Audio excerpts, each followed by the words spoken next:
Okay, there is this very thought that have been in my mind. I don't know, maybe it bothers you too, but it has been on my mind for some time now until I came across this video, and I'm going to show you the video. You see, the United States of America in the ongoing war between Israel and Palestine has used its veto power in the United Nations Security Council six time has used veto power 6 times to veto decision in favor of Israel. And in the United Nations Security Council, there are 15 members, and which 5 of them are permanent member and has veto, while the remaining 10 are non-permanent member without veto. They are usually elected into the United Nations Security Council every 2 years by the General Assembly. So, and if decision is going to be reached, such decision is, even though 14 of them, that is 14 nations put together, including those 4 who are permanent and has veto, combined with the non-permanent, agreed on a particular thing, agreed on a particular decision, then, and only United States of America disagree, that decision is not going to work. It's going to be suspended or forget about. They are going to just record it. Okay, United States of America vetoed against this, and that decision is all. That's all. So, and the United States of America and US have done this like 6 times. It has done this 6 times. So I keep wondering why. Why will the US be vetoing against the decision of 14 persons? Why would the US be doing that? And I keep asking, what type of democracy? Because when you thought of US, you think of democracy, right? And the idea of democracy is the idea of majority. Because particularly US, US are usually the propagator and the promoter of democracy, and in that name they have entered countries like Afghanistan, Iraq, Libya, just to take care of dictatorship started by them.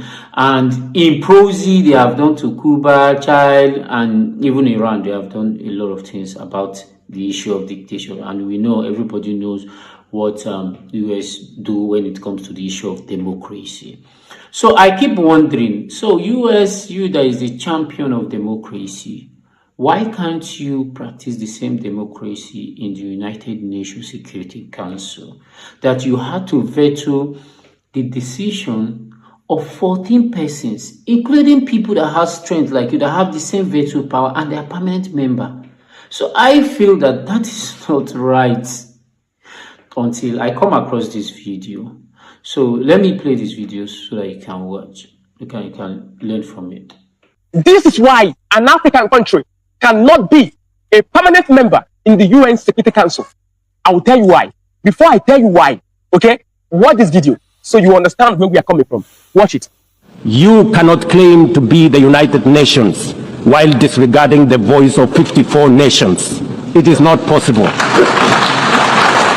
Africa is no longer willing to wait on the margins of global governance while decisions about peace, security, and development are made without our understanding, without our perspectives, and without our voice. Africa's exclusion is not only unacceptable, unfair, and grossly unjust, it also undermines the very credibility of the United Nations, this organization.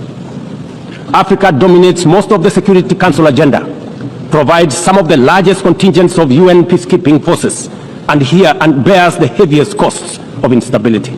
Yet we remain the only continent without a permanent seat at the main table where decisions about our destiny are made. Okay, that is the president of Kenya telling them in the United Nations, we, Africa, remain the only continent that does not have a permanent seat in the UN Security Council.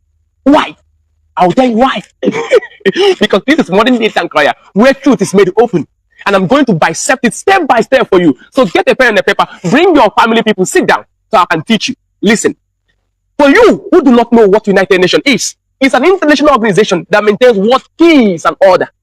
United Nations has different organs. It has 6 organs that makes up United Nations. What are these organs? You have the General Assembly, You have the UN Security Council. You have the International Court of Justice. You have the Secretariat. You have the Economic and Social Council. You have the Trusteeship Council.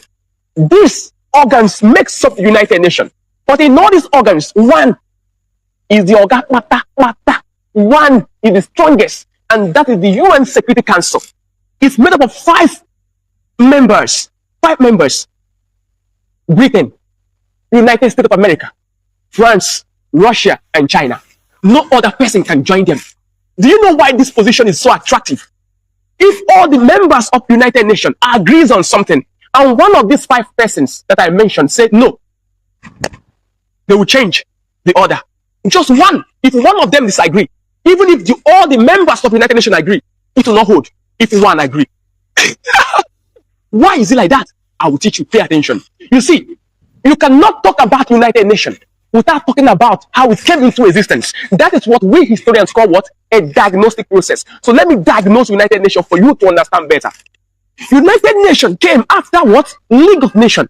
League of Nations was an organization, an international organization that also was established to protect what? World peace and order. It was in the 1919 in the where? In France, in a place called what? The Paris Peace Conference, that the then United States of America President Woodrow Wilson conveys the idea and said, let us create an organization where we can protect the world peace and unity.